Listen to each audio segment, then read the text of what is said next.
Hi everyone, and welcome to your weekly Pick a Card Tarot readings for the week of June 22nd. If you're new here, my name is Sydney, I'm the tarot guy next door, and I use my occult knowledge and intuition to help guide you towards life you want. If you have a question you want to ask the cards, you'll find information on how to get a private reading below. And if you want to learn how to read the cards, you'll find information on my beginner's course below. I'll be doing 5-card open readings, and here are the decks that I have for you. We have the Tarot of Symbolic Worth with Hematite, the Radiant Wise Spirit Tarot with Pre-Night, and the Light Seer's Tarot with Moss Agate.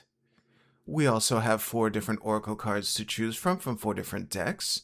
So go ahead and pick which tarot deck and which oracle card resonate with you the most. It's totally fine if you're drawn to more than one. And as always, you can pause this video if you need more time. As always with collective readings, take what resonates with you and leave aside what doesn't. If you want to jump straight to your reading, you'll find timestamps below. And with that, let's go right to the readings. Alright, Group 1, let's see what we have for you for this week.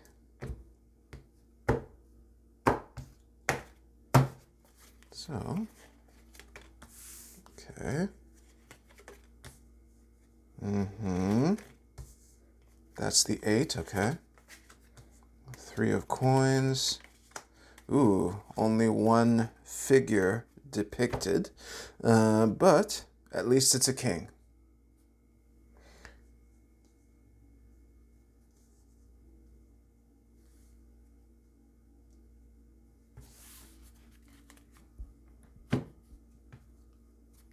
All right, I'll see you right now.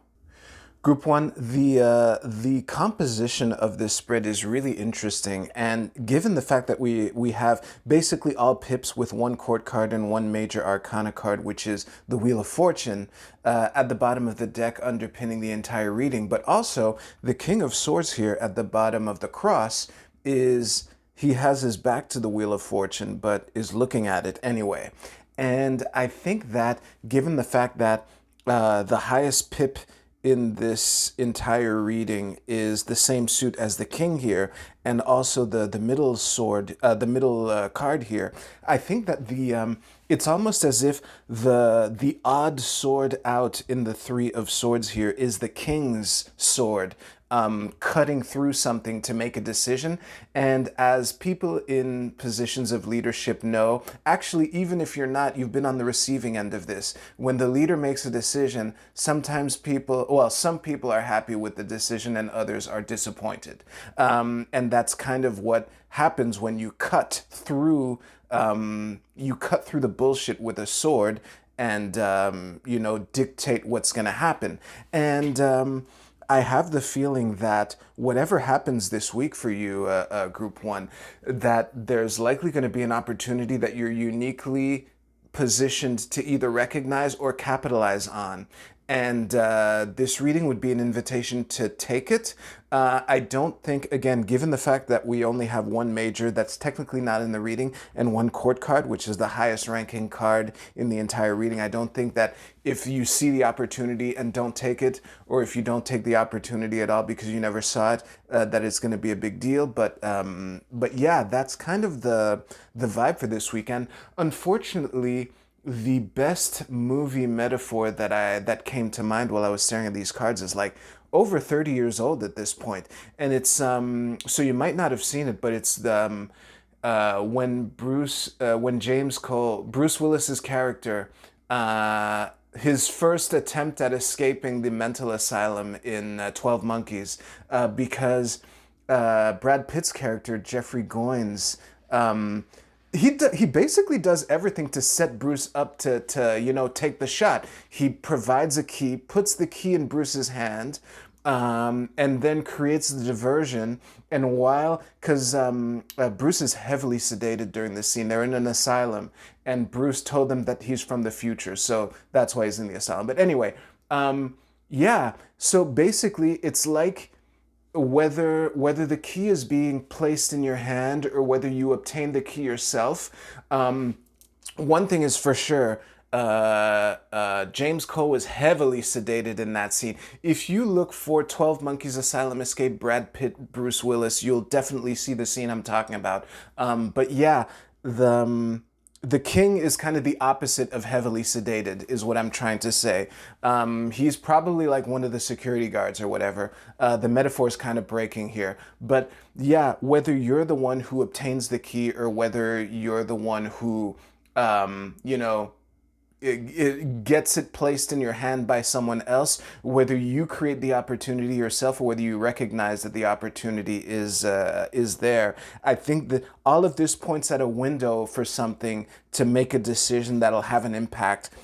Because it's the only card that's higher than 5 in the entire cross. So that's a good note to end on. If you liked your reading, please give this video a like. And you can use the timestamps in the description below to jump ahead to your Oracle card reading. I'll see you there. Whoops.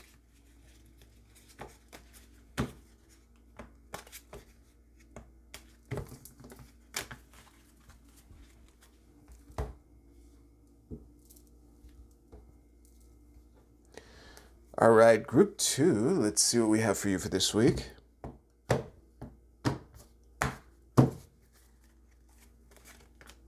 Okay, love me some strength. Nice. Okay. Oh, great. Oh, look at you, group 2. All right, so the only reverse cards in all of this are the Two of Wands and Death. That's nice. The bottom of the deck underpins the entire message. I will mention that now. Knowing myself, I'll probably forget that I said that and say it again after I unpause, but them are the breaks. All right, I'll see you right now.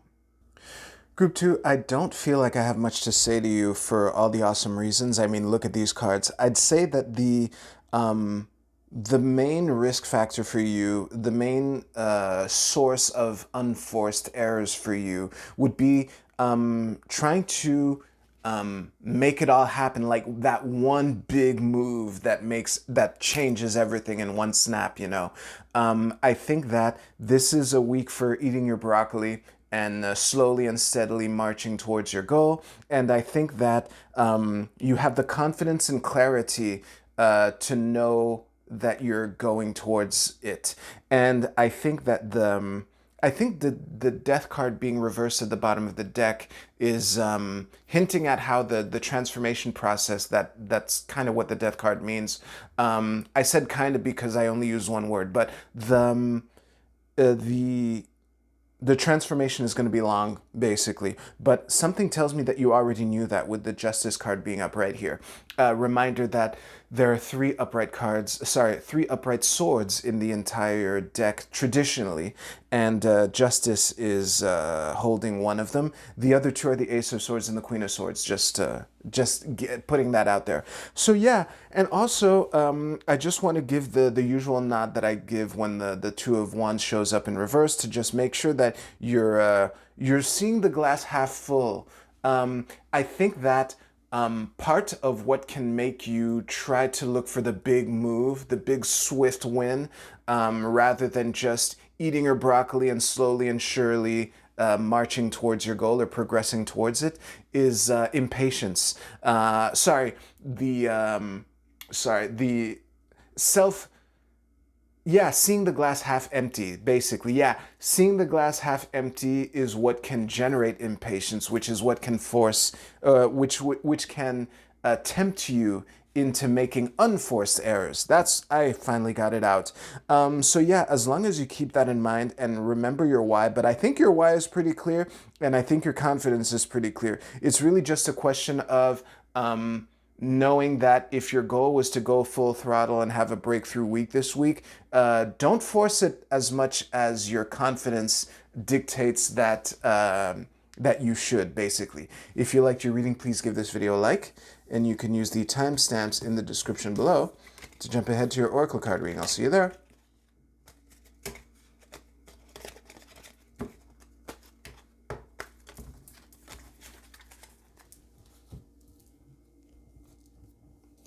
All right, group 3. Let's see what we have for you for this week.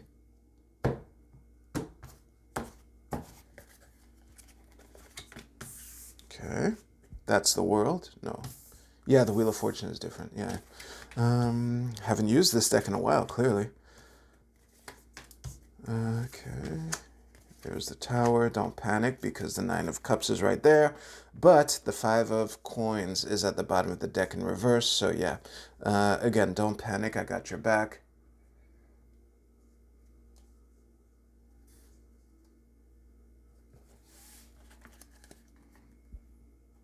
That is nice. All right, I'll see you right now. Group 3, I'm getting very strong consolation prize vibes from this reading. When the tower is upright, but it's also right next to the Nine of Cups, that's kind of what is giving me the things not going your way, but there's still kind of something there to salvage that you're happy about kind of vibes. And especially with the Seven of Wands here upright at the bottom of the cross, my one sentence summary of the Seven of Wands is having to suddenly defend what's yours, and that plays in very well with the Tower and the Five of Coins in reverse here. Definitely clarifies why the world is reversed and also why the Ace of Swords is here. So basically, this is making a play, going for the thing that you want, and something suddenly happening, and your ambitions get kneecapped, but in the net result, you still end up with something really beneficial to you and clarity on what went wrong. Like there's oh boy, I'm gonna try to not use Marvel Rivals. Listen, when you're competing against anyone, any competitive endeavor, okay? Sometimes when you're sure, how can I say this? If you end up failing because of something that you saw coming, and understanding what went wrong feels way better than failing from something that came out of the blue and you have no idea what happened. And even if you try to analyze it after the fact, you still can't quite understand what went wrong. The first scenario feels way better than the second. So yeah, that's kind of a thing to look forward to here. And a bright side, a silver lining, if you will.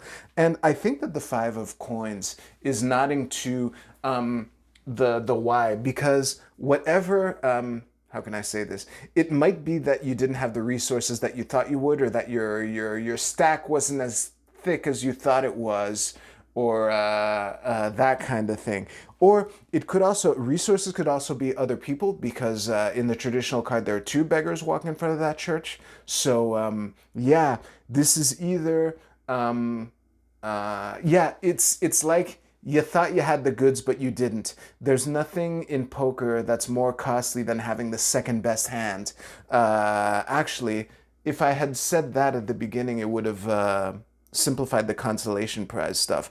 Oh, wait, having the second best hand, you lose the farm. So yeah, it's a good thing I didn't go for that. But anyway, it's looking like you definitely have something that will advance you towards your goal. And don't blame yourself too much if things go wrong, because something tells me that if they do go wrong, you'll know what's going wrong and you'll know what to do about it, and you'll be able to, salvage what you can salvage. If you liked your reading, please give this video a like. And you can use the timestamps in the description below to jump ahead a couple seconds to your Oracle card reading.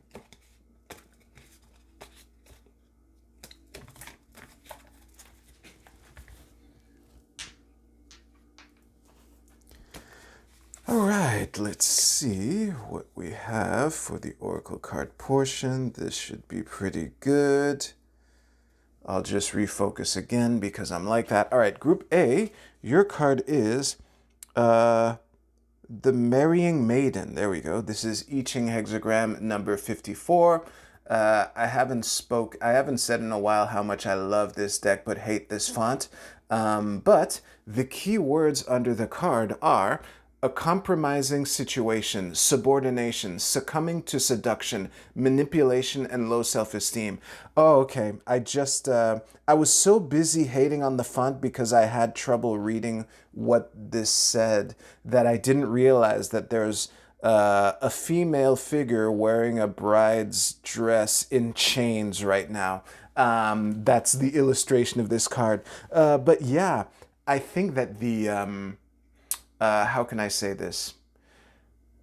I don't want to... Okay, what doesn't kill you makes you stronger is the generic phrase that came to mind that I want to resist. But I think that the warning against low self-esteem, I think, is the thing to take with you for this week.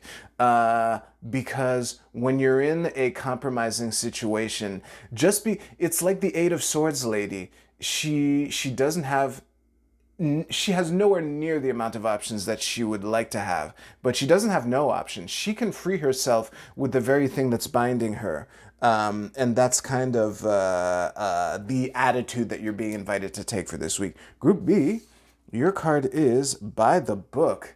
Honestly, I think that I'm going to read this at the surface level. I'm still going to look at this. Yeah, it's just elephants leading each other. So yeah, this isn't the time to reinvent the wheel. This is the time to do things, by the book and the tried and true way. This is the time for jab, jab, cross, not for a spinning back fist or a flying crescent kick like I used in one of the readings last week. Group C, your card is New Moon in Sagittarius. Luck is on your side. Listen, I've been... I think that Sagittarian optimism is very could be one of the most useful things that you can have with you for this week. But I wanna my inner cynic just countered me with the argument of the Scott Adams luck formula. I don't care what you think of the guy; he's dead. But the formula for luck was high energy situation plus optimism plus talent stack, and optimism was one of them. So yeah, as long as you're not afraid to be where the energy is and you believe in yourself and you have your skills, I think it's going to be a good week for you. Group D, your card is Stop. Now, the ultimate troll is to end the video here, but I'm going to actually think about this for a second. Okay, there are two main ways that the word stop and the vibe of this card can fit into the tarot portion.